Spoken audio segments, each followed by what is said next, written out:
வணக்கம் எல்லாரும் எப்படி இருக்கீங்க நல்லா இருக்கீங்களா சாப்பிட்டீங்களா ஓகே இன்னைக்கு நம்ம வீடியோல என்ன பார்க்க போறோம்னா ஆப்பம் வந்து ரேஷன் அரிசில எப்படி செய்யறதுன்னு பார்க்க போறோம் ஆல்ரெடி நம்ம ஸ்டைல்ல எனக்கு தெரிஞ்ச மாதிரி நான் போட்டிருக்கேன் வீடியோ பட் இன்னைக்கு வந்து தியாஸ் வேர்ல்ட் திவ்யா அவங்க வந்து செஞ்சு காமிச்சிருந்தாங்க அவங்க சேனல்ல ஸோ அதை நான் பார்த்தேன்னா அப்போ பார்த்தோடி ஸோ இது மாதிரி நம்ம செஞ்சு பார்க்கலாம் அப்படின்னு எனக்கு ஒரு ஐடியா வந்துச்சு ஸோ அதை தான் வந்து நான் இன்னைக்கு உங்களோட ஷேர் பண்ணிக்க போகிறேன் அவங்களோட சேனலில் சுட்டு நம்மளோட சேனலில் ஷூட் பண்ணியாச்சு ஸோ எப்படி செஞ்சாங்க அப்படின்றத நான் பார்த்துருக்கேன் ஸோ அதை பார்த்துட்டு இப்போ நான் வந்து உங்களுக்கு அதே மாதிரி நான் செஞ்சு காமிக்க போகிறேன் அப்படின்றது வந்து நான் சும்மா ஜஸ்ட் வந்து டைலாக்காக நான் வீடியோவில் சொல்கிறேன் பட் ஆல்ரெடி நான் செஞ்சு சாப்பிட்டு அதுக்கப்புறம் தான் உங்கள்கிட்ட பேசுகிறேன் செம்ம டேஸ்ட்டாக இருந்துச்சு சூப்பராக இருந்துச்சு கண்டிப்பாக நீங்களும் ட்ரை பண்ணி பாருங்கள் அவங்க சேனலில் நிறைய ரெசிபிஸ்லாம் போட்டிருக்காங்க வேணும் நீங்கள் விசிட் பண்ணி பாருங்கள் உங்கள் சேனலோட லிங்க் கீழே டிஸ்கிரிப்ஷனில் இருக்குது இப்போ வாங்க வீடியோக்குள்ள போகலாம் ஓகே இப்போ நான் இந்த கப்பால் ரேஷனில் வாங்கினா பச்சரிசி ஒரு கப் சேர்த்துக்கிறேன் உங்கள் வீட்டில் என்ன கப் இருக்கோ நீங்கள் அந்த கப்லேயே அளந்துக்கலாம் தாராளமாக இப்போ பார்த்தீங்கன்னா ஒரு கப் அளவுக்கு பச்சரிசி சேர்த்துலாம் சேம் அதே கப்பில் 3 கப் அளவுக்கு புழுங்கலரிசி சேர்த்துக்கிறேன்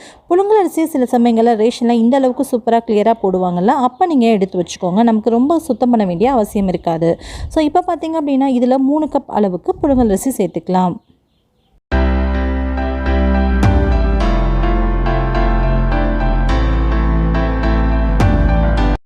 இப்போது எந்த கப்பில் அரிசி அளந்தமோ சேம் அதே கப்பில் ஒரு 1/4 கப் அளவுக்கு உளுந்த பருப்பும் 1 ஸ்பூன் அளவுக்கு வெந்தயமும் நான் இது கூட சேர்த்துக்கிறேன் அரிசி கூடவே இதையும் சேர்த்துக்கலாம் ஒன்றும் பிரச்சனை இல்லை இப்போ பார்த்தீங்க அப்படின்னா இதை வந்து தண்ணி ஊற்றி ஊற வைக்கணும் சாப்பாடு வந்து அவங்க சேர்க்க சொல்லியிருந்தாங்க பட் சாதம் வந்து இப்போ சேர்க்கக்கூடாது நம்ம அரைக்க போகிறப்ப தான் சேர்க்கணும் 1/2 கப் அளவுக்கு சாதம் எடுத்து தனியாக வச்சுக்கோங்க இப்போ பார்த்தீங்கன்னா இதை ஊற வச்சிடலாம் ஊற வச்சுட்டு ஒரு 2 மணி நேரம் வரைக்கும் இது நல்லா தண்ணியில் ஊறட்டும் ஸோ ஒருவேளை நீங்கள் மிக்சியில் அரைக்க போகிறீங்க அப்படின்னா 4லேருந்து 5 மணி நேரம் வரைக்கும் ஊறட்டும் நானுமே இன்றைக்கி மிக்சியில் தான் அரைக்க போகிறேன் ஸோ அதனால் 4லேருந்து 5 மணி நேரம் ஊற வச்சுக்கலாம் எதனால் அப்படின்னா மிக்சியில் அரைக்கிறது வந்து பிளைடில் அரைக்கிறோம் இல்லையா ஸோ அதனால் நல்லா நம்ம எந்த அளவுக்கு நல்லா ஊறிச்சினா தான் நல்லாவே நமக்கு அரைப்படும் கிரைண்டரில் அப்படின்னா சும்மா 2 மணி நேரம் ஊறினாலே நல்லா அரைஞ்சிடும் இப்போ மிக்சியில் ஊற வைக்கிறதுக்கா 4 மணி நேரம் ஊறி வரட்டும் இப்போ சரியாக 4 மணி நேரம் கழித்து பார்க்குறேன் அரிசி எல்லாமே நல்லா ஊறி வந்திருக்கு இப்போ ஊறின அரிசியை வந்து உங்களுடைய மிக்ஸி ஜார் வந்து ஒரே கப்பில் பிடிக்கும் அப்படின்னா அதுக்கு தகுந்த மாதிரி போட்டுக்கோங்க நான் வந்து 2 பேட்சாக சேர்த்துக்க போகிறேன் மிக்ஸி ஜாரில் இதை நான் 2 பேட்சாக சேர்த்து நான் அரைச்சி எடுத்துகிட்டு வந்துடுறேன் அரைக்கும் போது இதில் வந்துட்டு நம்ம எடுத்து வச்சிருந்தோம்ல ஒரு 1/2 கப் அளவுக்கு சாதம் அதையும் இது கூட சேர்த்துக்கலாம் தேவையான அளவுக்கு உப்பும் சேர்த்துக்கலாம் ஸோ ஆக்சுவலாக வந்து தியாஸ் வேர்ல்டு திவ்யா அவங்க பார்த்திங்க அப்படின்னா இது கூடவே வந்து தேங்காய் சேர்த்து அரைச்சிருந்தாங்க எப்போவுமே யூஸ்வலாக நான் வந்து ஆப்பம் செய்யும்போது தேங்காய் சேர்த்து அரைக்கிறது வந்து வழக்கம் கிடையாது ஊற்ற போகிறப்ப தேங்காய் சேர்த்து அரைப்போம் அப்படி இல்லைன்னா தேங்காய் பால் ஆட் பண்ணிக்கலாம் நம்ம கொஞ்சம் டிஃப்ரெண்ட்டாகவே செஞ்சு பார்க்கலாம் ஸோ பார்த்திங்க அப்படின்னா கூடவே வந்து பழைய மாவு கொஞ்சம் சேர்த்து அரைச்சிருந்தாங்க நான் அதனால் இட்லி மாவு பழைய மாவு கொஞ்சம் எடுத்து வச்சுருந்தேன் அந்த மாவையும் இது கூட சேர்த்துக்கிறேன் நல்லா ஃபர்மெண்ட் ஆகணும் அப்படின்றதுக்காக இப்போது சாதம் பழைய மாவு கூடவே நம்ம ஊற வச்சுருந்த அரிசி பருப்பு இது எல்லாத்தையுமே நல்லா சேர்த்து நைஸாக அரைச்சி எடுத்துகிட்டு வந்துடலாம் இப்போ நான் 2 பேட்சுமே நல்லா அரைச்சிட்டு நான் உங்களுக்கு காமிக்கிறேன் மாவு வந்து இந்த அளவுக்கு நல்லா நைஸாக இருக்கணும் கொஞ்சம் கூட கையில் திரியாக ஒட்டக்கூடாது நான் மாவு எந்த அளவுக்கு நைஸாக இருக்கோ அப்போ தான் ஆப்பம் வந்து ரொம்பவே சூப்பராக இருக்கும் இப்போ நான் 2 பேட்சையும் அரைச்சிட்டு நான் உங்களுக்கு மறுபடியும் காமிக்கிறேன்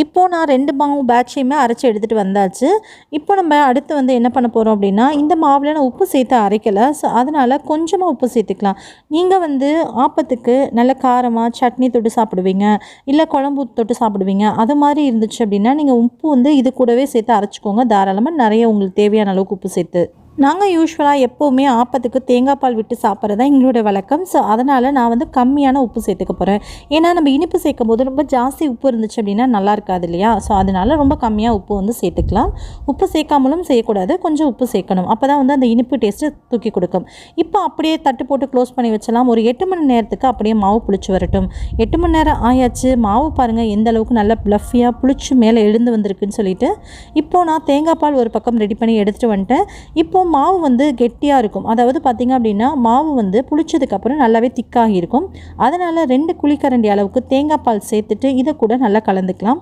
நம்ம தேங்காய் சேர்த்து அரைக்கலை ஒருவேளை நீங்கள் தேங்காய் பால் சேர்க்க விருப்பம் இல்லை அப்படின்னா ஒரு அரை மூடி தேங்காவை நல்லா மிக்ஸி ஜாரில் அரைச்சிட்டு கூட இந்த மாவு கூட நீங்கள் கலந்து விட்டுக்கலாம் நான் இன்றைக்கி தேங்காய் பால் மட்டும் சேர்த்து நல்லா கலக்கி விட்டுருக்கேன் அவ்வளோதான் நம்மளோட ஆப்ப மாவு நல்லா ரெடி ஆயாச்சு மாவு வந்து நல்லா வந்து லூஸாக இருக்கணும் நார்மலாக இருக்க தோசை மாவு இருக்குது இல்லையா, அதையும் காட்டிலும் ரொம்பவே கொஞ்சம் தண்ணி மாதிரி இருந்துச்சு அப்படின்னா தான் ஆப்பம் வந்து சுற்றி விடுறதுக்கும் ஆப்பம் சுட்டு எடுக்கிறதுக்கும் நல்லா சாஃப்டாகவும் ரொம்பவே சூப்பராக இருக்கும்.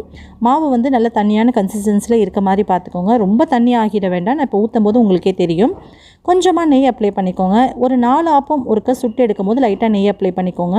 இல்லை அப்படின்னா அந்த ஆப்பச்சட்டி வந்து ரொம்ப சீக்கிரமாக வீணாக போயிடும். அதுக்காக தான் 4 ஆப்பம் சுட்டு எடுக்க இடையில ஒருக்க நீங்கள் வந்து இதில் லைட்டாக நெய்யோ இல்லை ஆயிலோ ஏதோ ஒன்று நீங்கள் அப்ளை பண்ணிக்கலாம். மாவை ஊற்றிட்டு இது மாதிரி லைட்டாக சுரட்டி விட்டுக்கோங்க.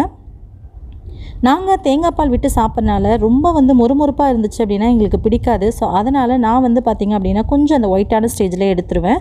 ரொம்ப வந்து அதை தீய விட மாட்டேன், ரொம்ப வந்து சிவக்க விட மாட்டேன்.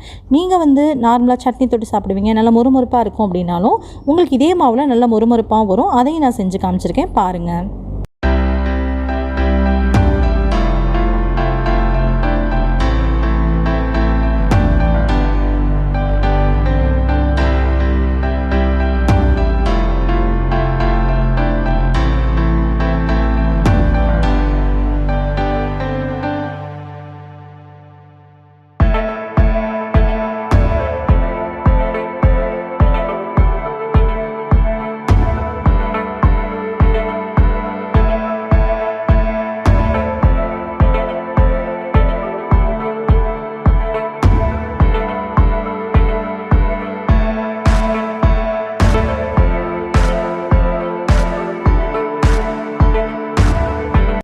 ஆப்பம்லாம் எவ்வளோ சூப்பராக சுட்டு எடுத்துருக்கோம் பார்த்தீங்களா? சாஃப்டாகவும் அவ்வளோ சூப்பராக இருக்குது. பார்க்கறதுக்கே எவ்வளோ அழகாக இருக்குது, நீங்களே பார்க்குறீங்க, உங்களுக்கே தெரிஞ்சிருக்கும்.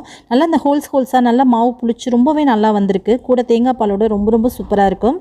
ஓகே, எப்போவுமே பார்த்திங்கன்னா ஆப்பம் வேக வைக்கும்போது லோ ஃப்ளேமில் வச்சு வேக வச்சுக்கோங்க. அதுதான் வந்து நம்ம பாத்திரத்துக்கும் நல்லது.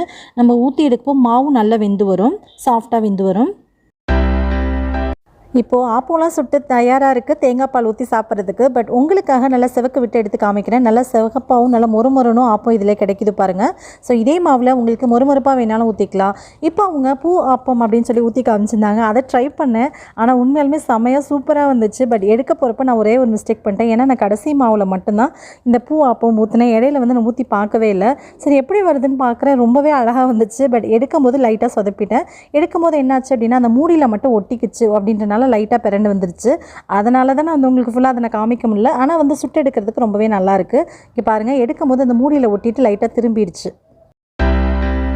ஓகே ஃப்ரெண்ட்ஸ், நிச்சயமாக உங்களுக்கு இந்த வீடியோ பிடிச்சிருக்கோன்னு நினைக்கிறேன். பிடிச்சிருந்தா லைக் பண்ணுங்கள், ஷேர் பண்ணுங்கள், மறக்காமல் நம்ம சேனல் கவிஷ்கி கிச்சனை சப்ஸ்கிரைப் பண்ணிக்கோங்க. கூட வர பெல் ஐக்கானை கிளிக் பண்ணிக்கோங்க. ஆல் அப்படின்ற ஆப்ஷனை கிளிக் பண்ணிவிடுங்க. ஸோ தட் நான் போடக்கூடிய வீடியோஸ்லாம் உங்களுக்கு தவறாமல் நோட்டிஃபிகேஷன் வந்து சரி நீங்களும் மிஸ் பண்ணாமல் பார்க்கலாம். உங்களை இன்னொரு வீடியோவில் இன்னொரு கான்செப்டில் மீட் பண்ணுறேன். Bye, thank you.